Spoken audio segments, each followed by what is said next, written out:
Indian republic day is on Saturday. Republic day എന്ന് പറയുന്നത് എത്രയാണ്? ശനിയാഴ്ചയാണ്.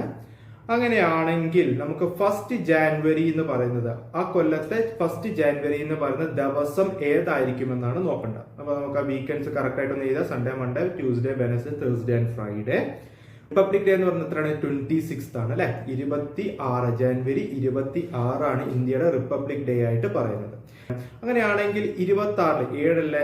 ഒരു ആഴ്ചയിൽ 7 ദിവസമാണ്. 26 എത്ര 7 പോകും നോക്കിയേ? 3 അല്ലേ? അപ്പം ആ 3 21 അല്ലെ? അപ്പൊ 7 × 3 21. 26 നിന്ന് മൈനസ് ചെയ്താൽ 5. അപ്പൊ ഈ 5ാമത്തെ ദിവസം എന്ന് പറയുന്നത് ശരിക്കും ഏത് ദിവസമായിരിക്കും? നമ്മുടെ ശനിയാഴ്ച ആയിരിക്കും അല്ലെ?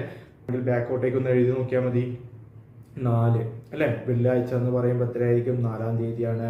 3-ാം തീയതി വ്യാഴം, 2-ാം തീയതി ബുധൻ, 1-ാം തീയതി എന്ന് പറയുന്നത് ട്യൂസ്ഡേ അല്ലെങ്കിൽ ചൊവ്വാഴ്ച.